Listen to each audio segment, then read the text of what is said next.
Yeah, bye came at a good time. Trying to get healthy, get our guys a little bit of a break here mentally and physically before the final push of the season here. I thought the bye week was really valuable. Got a chance to get healthy, but also get a head start on our opponent this week. And we take that very seriously here as a staff and as a team, that we want to perform well after the bye week when we have what I would say is an advantage in that scenario. So I feel like we got good work on our game plan, got everything in last week, and now have another week here to cement that into place and get really confident and keep building our team. And we're still a growing team that we're hoping can get better every single week. And as difficult as this conference is, every road game is a challenge, and especially this week you're going against a really well-coached team that's playing really good football, and it's going to take a great performance by us to hang in there with these guys. So, bye week came at a great time. Hopefully our guys are locked in and ready to go and for this final push here, but got a great challenge this week against Northern Colorado. So this next few days of prep will be important, and then hopefully we can stay on track and find a way to get out of Greeley with a win. Well, it starts with their leadership. I mean, I think they have a championship head coach, a guy that's proven he can build programs and build the pillars that I think good football teams have. As soon as he got to Northern Colorado, I was saying that last year, that all he's going to do is build that team. You give them time, they're going to turn into a championship product. And so not surprised at all by that. The things that you see on film are just they've stayed really consistent. They haven't changed a lot from what they've done a year ago. They've just gotten better, making less mistakes. They're a physical football team. All of Ed's teams are always going to be physical, play great defense. They're not going to miss tackles. They're not going to turn the ball over. They're going to play together as a team, going to be great in all three phases. So I think the last couple of weeks, it's really been their offense has been able to score a lot of points. And if they can do that with the type of defense they're capable of playing, I think they can beat anybody. And they could have 5 or 6 wins right now if you think about their season. So they're as good of a team as we've played all year for sure.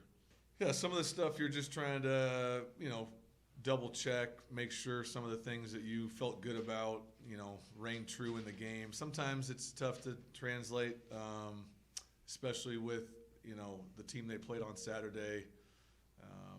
Our styles schematically don't really match up really in any of the phases. So sometimes there's things they're going to do against that opponent that they might not do to you.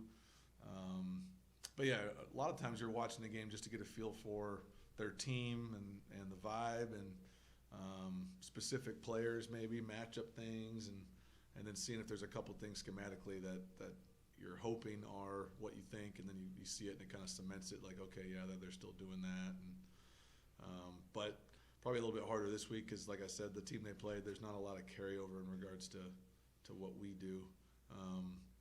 But I still think there's some things we saw just, from their talent level and the players and how hard they play and all those things. Yeah, I mean, we don't have – it's not like, the NFL where they got to give you an injury report. So we really don't have an idea of what happened with the other quarterback or what the injury was, unless you're scouring the message boards or something. But I don't know why they would change the quarterbacks. I mean, that guy's been playing really well. And seems like they've kind of found their guy. I mean, he's been very, very accurate, making some big-time throws, good decision-making. So I think their offense is playing as well as any in the conference right now. They're running the ball efficiently. They got playmakers on the perimeter, throwing the ball down the field. So I'm not sure the extent of the injury of the guy that started the year, but the guy they have right now is playing really well. Yeah, no, the kickoff team has been a real negative for us this year. There's been a lot of factors that when you're doing that bad at something, it's not just one thing. There's multiple things right now that have contributed to our failure at covering the kickoffs. We feel like the last few weeks we were on the right track to a couple things, and then the NAU game happened, and I feel like we spent a lot of time, Coach Chapetti, myself, the rest of the staff, and looking at the areas where we can try to make it more consistent. We feel really good about the work we got last week. We actually did some live kickoff last week in practice, just to make sure some things felt like they were in the right direction. So I'm hoping this week that improves. Obviously, it's been a killer for us, our defense having to start where they have throughout the season. So we're working on it. It's definitely a point of emphasis. It's probably at the top of the list right now on the things that we're trying to get fixed as a staff and as players. Well, I think defensively it's getting off the field on third downs. We've done a great job taking away the run game for the most part, and I think we've been really competing on the back end, but we've been staying on the field too long defensively. So, just making sure we're doing a good job on third downs with a good plan and guys executing to try to get off the field. Offensively, it's just our consistency, probably starting games better. But, we're just inconsistent offensively all year. We kind of drive by drive. We kind of have these lulls that we go through. And so looking at what's caused those and trying to just be more consistent offensively, it's staying on the field and sustaining drives. And then we talked about special teams, the kickoff. Those are probably the three areas that we've been focused on the most. I think it's a mixture of both. Yeah, I think there's been some games where we have seen some completely different defensive looks, and for a young quarterback, that can be difficult. I think there's also been just some inconsistent play from our guys early in the games. We do have young players on offense at all the positions, and maybe they're a little geeked up, or their emotions maybe taking over a little bit. So trying to figure out how to ease them into the game a little bit and play more consistently. Have been proud at the way our staff and players have adjusted in game to things, and especially coming out in the second half. But definitely starting the game faster is something we've looked at, especially over the bye week, in regards to how do we get off to a better start and get our guys in a rhythm and feeling good about that. I don't normally start games, trying to feel out what the defense is doing. Usually for us, the way we look at it, we kind of rank our plays, and these are the plays that we like the best. We want to call them early. And so sort of like a script. Yeah, definitely. Yeah, we script the opening drive for sure, and try to see if these are plays that we like, and hopefully we can hit on them. And had some success in the past, but definitely this year we haven't started games off as well as I'd like. Yeah, I think it's really deep. Obviously, the Montana teams at the top are kind of what everybody's shooting for right now. But I think then there's another group of teams that are all playing really good football, from the other two teams in California to, you think about the team we're playing this week in Northern Colorado. NAU is a team that's really talented that we played a week ago. I think Weber's a good team. Unfortunately, the quarterback injury and how they bounce back from that's always going to be difficult. You know how good Idaho is. They almost beat two FBS teams. So even though they might have dropped a couple, they're a good program too. And Idaho State's been in every game. They almost beat Montana. So I feel like every week, you're going to have a really tough out. So I think we're all kind of shooting for those teams at the top, and you're going to have to be consistent if you want to get there. I think we've always talked about you're not going to be able to drop a lot of games and still be at the top of the conference. So for us, our focus is always on us, and we got to win our home games. We got two more home games that we really got to play our best football at home, and then you got to find a way to win some weird games on the road. Whether maybe it's later in the year with bad weather, or whether it's at a really tough environment, or early kicks or whatever. So winning on the road in this conference is really difficult. I've always felt like that's the hardest part of the conference, is winning the road games. That's why the home games are so important. You gotta win all four of your home games, and then hope you can play well enough on the road to win a couple and be in it at the end. We do a good job of prepping the guys and giving them stuff to do, and sometimes more times better, because you got a couple walkthroughs and a couple things you want to shore up, and guys get to watch some football and let the day kind of work itself out. But I think in regards to when you're getting home, that's the So really happy about the 1 o'clock kick Mountain Time, and so that means we'll get home at a decent time, and that helps you get ready for the next game. Yeah, I mean, we work on ball security every single week, and Wednesday specifically is a big ball security day for us. And, it just starts with the fundamentals, and when you're a young player, you're trying to make a great play. Usually when the fumbles happen, it's when you're trying to make a move on somebody, or you're trying to make more out of something that's not there. I think in Carter's case, what I'm most proud of is when he has had a fumble, it hasn't sent him into a tailspin where he hasn't been able to respond to it. He's played well after mistakes, and that's what you hope young guys do, whether it be Carter or Caden or any of these guys, where it's not going to be perfect. How do they respond to adversity? I feel like his response has been really positive, and he works on it every week. I think for him, it's probably knowing when the play's dead, and he feels like he can take everything for a touchdown, and he's proven that he can. But I think for him, it's knowing when the play's dead and knowing, hey, this is time to go down. That's usually when the fumbles happen. We're as soon as that play concludes and they turn on the mic, we're immediately calling the next play. I think time of possession is the most worthless stat in all of football, because if you have the ball for a long time and don't score any points, it doesn't matter anyway. If you have the ball for a short amount of time and don't score points, it doesn't matter anyway. So I've always judged offensive football by yards per play and points per possession. So, last week the last game we played, we had 11 possessions and we scored 7 times. So if you're scoring more than half your possessions, you're doing really good. And we did that at, 7.6 yards per play. So if you're doing over 7 yards per play and scoring half the time you have the ball, then I don't care how long it takes, then you're at a good rate. No, if we're going fast, it's one word, tells everybody what to do.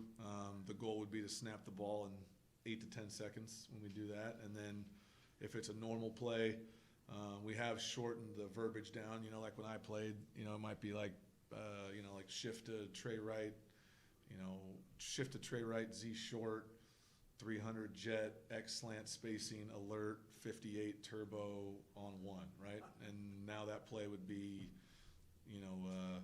tray right, Ren, short, Charlotte, okay, right? So we've spent a lot of time the last several years figuring out a way to take the offense that we've run here for a long time and make it teachable and learnable, so that we don't have those type of plays. And when we game plan, if we feel like it's getting wordy, then we'll look at a way to take something out so it's not that difficult. We don't want long calls, though. Caden does not audible very often right now. Just I think at this point in his career, his comfort level, and I always think of Coach Soker. If we had a whiteboard here, right, like this is how much he knows, and then next year he'll know that, and then next year he'll know that, and next year he'll know that, and the circle keeps growing and getting larger. So I think right now he's still in the initial stage of wanting to know the play that's been called and then execute it the right way, and then as the year goes, he'll get more and more. But the last couple games, he's definitely made some checks at the line of scrimmage, which have been fun for him to see that, and then have success with it. That usually leads to some confidence of, oh, okay, I can do that. And so we give them the tools to do that. Whether or not they use that usually goes back to their confidence and their knowledge level, whereas last year, there were certain games where Miles was doing a lot of stuff at the line of scrimmage. Last year with Jake, I could have had a bowl of popcorn probably and watched the game. I don't know what he was calling half the time. So just kind of depends on where they're at. But that's the fun part about a young quarterback is we always talk about raising the quarterback, right? So that's why I don't like to bring transfers in at that position. I like to bring them in out of high school and raise them from the ground up, so that year 1, year 2, year 3, year 4, by the time they get to the end of this, they've really reached their full potential in regards to their physical capabilities and their mental capabilities. None of the injured guys are coming back, because most of our guys are out for the year, which is unfortunate. But there's some guys on special teams that are starting to make some real impact. Thomas McCormick is a guy that jumps out. Charlie Allen is a guy that jumps out. Josiah Allen has been playing a lot more on defense and making some some impact on special teams. Will Fowler is a guy I would mention. Mason Walsh is a guy that will do some special teams this week for us. So I think that's where you'll see maybe more of the younger guys start to get some run is on the special teams units as they earn Coach Chapetti's trust. And hopefully that gets maybe some of the guys that are starting to get the GPS numbers way too high. We can start to maybe get them some time away. But those are some names off the top of my head that are starting to get a little more run for sure. Yeah, I think part of the stuff nowadays that's where college football is different than NFL football, because NFL huddles pretty much predominantly, so you don't have to signal plays in.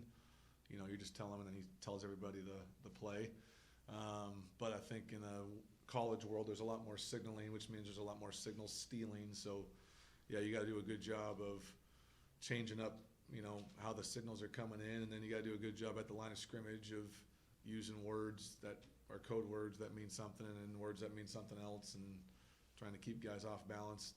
I've always felt like the way to beat that is if you go fast enough, then it doesn't matter if they know what you're running anyway. They got to get 11 guys to know. So even if the guy on the sideline knows what play we're running, if we're snapping it in 10 seconds, there's no way they could get that communicated to everybody else. So I feel like the tempo part is really important, mixing in when you're huddling, when you're not, when you're going fast, when you're not, and make sure they have enough things to worry about where they can't focus on the signals. Yeah, Rain's a guy that could have played last year probably as a true freshman, but with the depth we had at the nose guard position, we were able to, keep his year. But he basically, the minute that Princeton walked out of the building was the minute that Rain was, cemented as the nose guard. Rain's not going to show up necessarily on the stat sheet in regards to his impact, but I'm sure Coach Coombs and Coach Brady would tell you he's as important as anybody on the defense because of his ability to eat up blocks and the physical nature that he plays with. But Rain's got some great hustle plays on tape where he's running guys down that break out of the pocket. He's actually a phenomenal athlete. Rain could probably play skill position on offense. He's got good hands and, very athletic in regards to his movement, quick feet. But I think what makes Rain stand out is his attention to detail, his preparation, and he's a physical football player. Comes from a great family.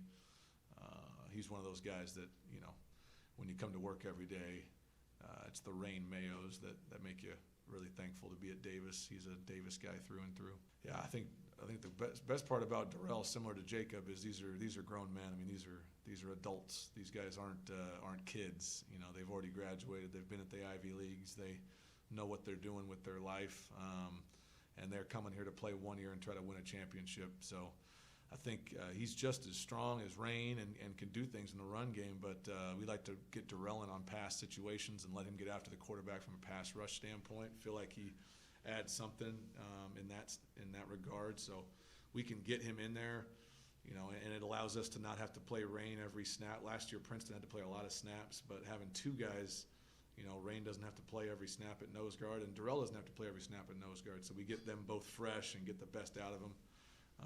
But Darrell really stands out in his ability to get after the quarterback from the interior, which is something we haven't had in the past. But another joy to be around, just a great dude, big Pittsburgh Steeler fan. So, just from the minute he came on his visit with his dad and just getting to know him, you knew that you were getting a grown man that could really bring some leadership. And every day he comes to work with the right attitude. So he's been a great addition to the team.